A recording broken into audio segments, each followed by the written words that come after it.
Novel جذبوں کی تجارت، writer Asma سعید، episode number 55۔ لیکن دیکھو تم نے کیا کیا، تم نے اسی کریم کی وجہ سے مجھے طلاق دے دی، میری ساری محنت پر پانی پھیر دیا، اور آج اسی کریم کی وجہ سے تم نے ہر طرح کے دکھ دیکھے، اور تم نے اپنا کتنا بڑا نقصان کر لیا تمہیں پتہ بھی ہے۔ تم نے اپنی اولاد کی خاطر اپنا سب کچھ لٹا دیا، لیکن اب وہ تمہاری اولاد ہی تمہارے پاس نہیں رہے گی تو تم دنیا میں اکیلے رہ جاؤ گے، اور پھر تم تنہا تڑپتے تڑپتے مر جاؤ گے، اور میرا انتقام وہیں پر ختم ہو جائے گا۔ لیکن مجھے ایک چیز کا افسوس رہے گا کہ تم نے کریم کی خاطر کتنا بڑا نقصان اٹھایا۔ تم نے اپنی اولاد کے آگے اپنے جذبوں کی تجارت کی تھی، اور کیا ملا تمہارے ہاتھ میں؟ خسارہ۔ تمہارے گھر میں اب وحشت اب بھی طاری ہے، ویسی وحشت جو تم نے مجھے اتنے سالوں پہلے ایک وحشت زدہ ماحول میں دھکیل دیا تھا۔ نگین بیگم نے گردن اکڑاتے ہوئے جسے بہت فخر سے دیکھا تھا۔ جہانگیر سنجرانی کے چہرے کی رنگت بدل رہی تھی، وہ سوچ بھی نہیں سکتے تھے کہ ان کی پہلی بیوی کے والد نے کوئی دوسری شادی کی ہوگی۔ وہ ان کے جاننے والے تھے، لیکن کبھی کسی کو کانوں کان خبر نہیں ہوئی تھی کہ انہوں نے دوسری شادی کی تھی، اور نگین بیگم اس ناہید کی سوتیلی بہن تھی۔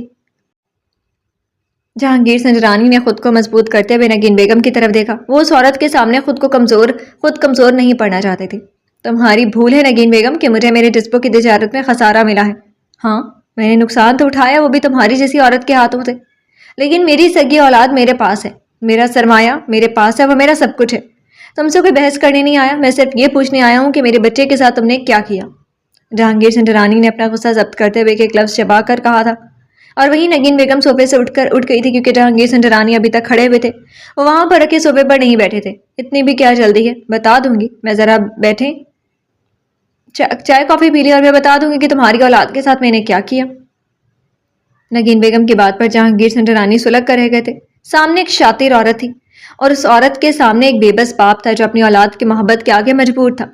مجھے تمہاری کوئی چائے اور کافی نہیں چاہیے، مجھے سچ چاہیے، اور سچ مجھے بتاؤ کہ میرا بچہ کدھر ہے۔ جہانگیر سنجرانی نے اپنا جملہ دہرایا، اور نگین بیگم چلتے ہوئے صوفے کی پشت پر آ کر کھڑی ہو گئی تھی، اور جس نے اپنے دونوں ہاتھ صوفے کی پشت پر رکھے تھے اور تھوڑا سا جھک گئے جہانگیر سنجرانی کی طرف دیکھا۔ اتنا عرصہ تو تمہارے ساتھ رہا ہے، اور تم پھر پوچھ رہے ہو کہ تمہارا بچہ کہاں ہے؟ نگین بیگم نے بڑے ہی آرام سے لہجے میں جہانگیر سنجرانی کو کہا۔ جہانگیر سنجرانی نے نگین بیگم کی طرف دیکھا۔ حارب میرا بیٹا نہیں ہے، سمجھے تم؟ وہ ثاقب سلطان کا بیٹا ہوگا، یا پھر… جہانگیر سنجرانی نے اپنا جملہ ادھورا چھوڑا تھا، اور وہی نگین بیگم کا قہقہہ بلند ہوا تھا۔ تم بھی کمال کرتے ہو جہانگیر صاحب، حارب کیسے ثاقب سلطان کا بیٹا ہوا؟ ثاقب سلطان تو باپ ہی نہیں بن سکتا تھا بیچارہ، اور اسے جب یہ حقیقت معلوم ہوئی تو وہ بھی اسی طرح شاکڈ ہوا تھا جیسے تم۔ اس طرح تمہاری شکل اب بنی ہوئی ہے، اور اسے جب پتا چلا کہ میں باپ نہیں بن سکتا اور اس کے دو بیٹے ہیں، اس کا تو سر ہی چکرا گیا تھا۔ اس سے پہلے کہ وہ مجھے چھوڑ دیتا، میں نے اس کو اس دنیا کو چھوڑنے پر مجبور کر دیا۔ خیر، وہ میرا پرسنل معاملہ تھا، میں تمہیں بتانا ضروری نہیں سمجھتی، وہ بھی میرے راستے کی ہڈی تھا جسے میں نے نگل لیا۔ نگین بیگم خاموش ہوئی تو جہانگیر سنجرانی کو اپنی جگہ پر کھڑے رہنا مشکل ہو رہا تھا۔ آخر یہ عورت تھی کیا جس نے اپنے شوہر کو بھی مارنے سے دریغ نہیں کیا تھا؟ لیکن اپنے ساتھ ہوا واقعہ سوچ کر جہانگیر سنجرانی کو اس عورت کی حرکت پر یقین سا آنے لگا تھا۔ اب تمہیں تو پتہ چل گیا ہوگا کہ جہانگیر کے حارب تمہارا بیٹا نہیں ہے، تو سوچو پھر تمہارا بیٹا کون ہوگا؟ اور بے فکر رہو، میں نے تمہارے بیٹے کا بہت اچھے سے خیال رکھا تھا، لیکن… نگین بیگم بات کرتے کرتے رک گئی تھی، اور وہیں جہانگیر سنجرانی کے غصے سے رگیں پھول گئی تھیں۔ وہ 2 قدم آگے بڑھا تھا جب نگین بیگم نے وہیں ہاتھ کے اشارے سے روکا تھا۔ ایک قدم بھی آگے مت بڑھانا، نہیں تو باہر گاڑی میں بیٹھے کریم اور اس کے اسسٹنٹ آج کی رات قبر میں گزاریں گے۔ نگین بیگم کی باتوں پر جہانگیر سنجرانی کے قدم وہیں پر رک گئے تھے۔ نگین بیگم جانتی تھی کہ جہانگیر سنجرانی بہت غصے میں ہے، اور اس غصے میں وہ کوئی بھی قدم اٹھا سکتے ہیں۔ اس کو اپنے قریب آنا ہی نہیں دے رہی تھی۔ ہاں، تو میں کیا کہہ رہی تھی، تمہارا بچہ…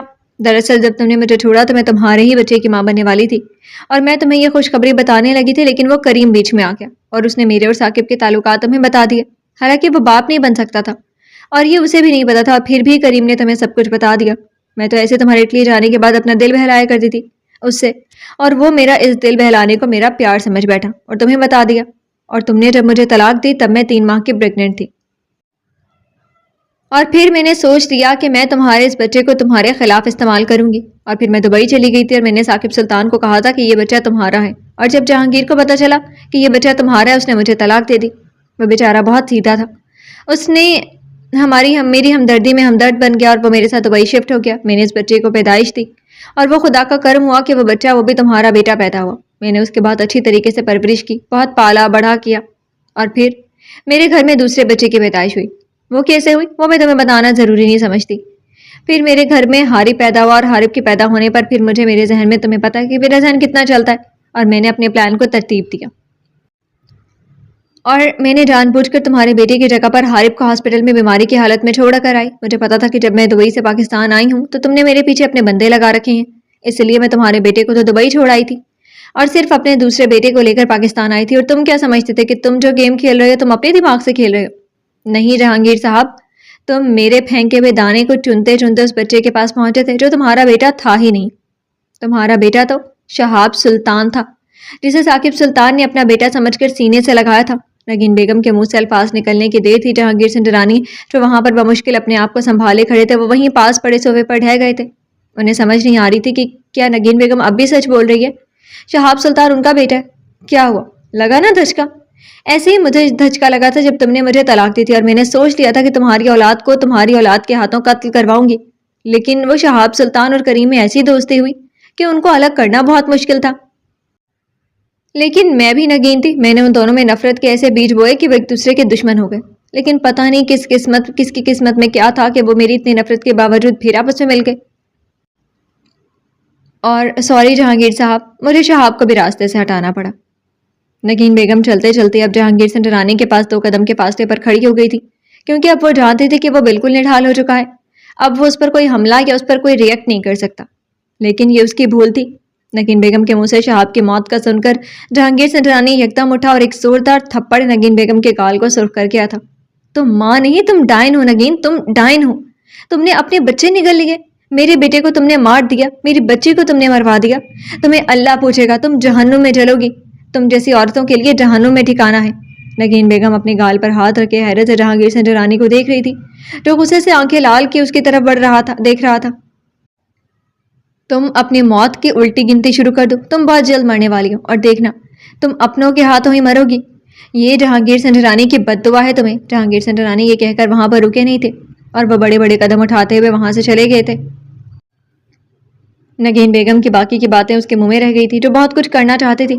اس نے سوچ رکھا تھا کہ جہانگیر سنجرانی اس کے قدموں میں گرے گا، گڑ گڑائے گا، اس سے معافی مانگے گا، لیکن ایسا کچھ ہوا نہیں تھا۔ وہیں گال پر ہاتھ رکھے بت بنے کھڑی تھی۔ نیچے ڈرائنگ روم میں نگین بیگم کے ساتھ جو ہو رہا تھا، اوپر نگین بیگم کے کمرے میں زبیر کو اس کا کچھ بھی نہیں پتا تھا، اور نگین بیگم کے کمرے میں بیٹھے تنگ آ گیا تھا، اور وہ ارد گرد کو نظر دوڑاتے ہوئے وہ کوئی کتاب پڑھنے کی تلاش میں تھا، جب اچانک اس کی نظر اسی تصویر پر پڑی جس پر شہاب کی نظر پڑی تھی۔ اس نے بھی بے اختیار آگے بڑھتے ہوئے وہ تصویر کا زاویہ درست کرنا چاہا تھا۔ زاویہ درست کرتے ہی دروازہ کھلا تھا، جو زبیر کے لیے ناقابل یقین تھا۔ اس نے حیرانگی سے دروازے کی طرف دیکھا، پھر دروازے کی طرف اندر قدم بڑھا دیے تھے، جیسے شہاب کو لگا تھا کہ اس کی ماں اسٹڈی روم میں خاموشی سے تنہائی میں کتابیں پڑھتی ہوگی، ایسے ہی زبیر کو لگا تھا۔ لیکن زبیر اور شہاب میں فرق تھا۔ زبیر وہ دماغ رکھتا تھا جو صحیح میں بھی غلط کو ڈھونڈ لیتا تھا۔ اس نے ارد گرد ہر طرف نظر دوڑائی تھی، اسے کتابوں میں کچھ چیزیں مشکوک لگی تھی۔ اس نے ایک کتاب پکڑی جو کتاب کا کور تھا، لیکن اندر ایک بھی صفحہ نہیں تھا، اور ایسے ہی ساری کتابیں تھیں جس کے اندر صفحات نہیں تھے، لیکن ایک جلد تھی جو ہر الماری میں لگائی گئی تھی۔ زبیر کو یہاں پر کچھ غلط محسوس ہوا تھا۔ اس نے آگے بڑھتے ہوئے کتاب کو دیکھا تھا، اور پھر اس کا ہاتھ اس کتاب کی طرف بڑھا تھا جس کو تھوڑی وزنی لگی تھی۔ اس نے کتاب کو دیکھا، وہ کافی موٹی تھی۔ اس کتاب کی جلد کے اندر کچھ ہونے کا احساس ہوا تھا۔ اس نے بغیر کسی خوف کے اس کتاب کی جلد کو پھاڑا تھا، جس کے اندر سی ڈی تھی، بہت زیادہ۔ زبیر نے وہ فوراً سی ڈی نکالی اور اس کو لیتے ہوئے وہ باہر آیا تھا۔ اسے نگین بیگم کے لیپ ٹاپ کے پاس ورڈ کا پتہ تھا، وہ ہر کام نگین بیگم کا خود کرتا تھا۔ اس نے جلدی سے لیپ ٹاپ اوپن کیا اور بیڈ پر رکھتے ہوئے اس نے سی ڈی لگائی، اور سی ڈی میں چلتی ہوئی ویڈیو نے اس کی روح تک کو کام کی تھی۔ اس کی دنیا کے 2 خوبصورت سہارے، اس کے ماں باپ کو گاڑی میں بے دردی سے مارا گیا تھا، اور مارنے کے بعد جس مارنے والے نے بعد میں موبائل کو اپنی طرف کرتے ہوئے کہا تھا کہ میڈم ہم نے کام کر دیا ہے، اور اس کے بعد وہ گاڑی کو ایک کھائی کے اندر پھینک چکے تھے۔ اس طرح کے بے شمار بہت سیریز تھے جس کے اندر نگین بیگم کے بہت سے راز چھپے تھے، جو راز وہ نیچے جہانگیر سنجرانی کو بھی بتا چکی تھی۔ زبیر کے لیے وہ باقی کی سی ڈی بے معنی سے تھی، لیکن اس کے ماں باپ کی موت کی وجہ نگین بیگم تھی، اور نگین بیگم نے اس کے ماں باپ کو قتل کیا تھا۔ وہ وقت اس کے لیے کتنا مشکل تھا یہ وہی جانتا تھا، اور اسی مشکل وقت سے اس کا برا وقت شروع ہوا تھا، اور وہ پھر دلدل میں پھنس گیا تھا۔ جہانگیر سنجرانی کے جانے کے بعد حارب نگین بیگم کے پاس جانا چاہتا تھا، معلوم کرنا چاہتا تھا کہ اس کا باپ کون ہے۔ اس کے اندر یہ بے چینی بھر گئی تھی، اس کے اندر یہ بے قراری تھی کہ آخر اس کا باپ کون ہے۔ وہ اتنے سال جس گھر میں پلا بڑھا تھا اور جو اسے بتایا گیا تھا کہ جہانگیر سنجرانی اس کا باپ ہے، تو اگر وہ نہیں ہے تو کون ہے؟ اسی کشمکش میں اس نے جب گاڑی سلطان مینشن کے باہر لا کر روکی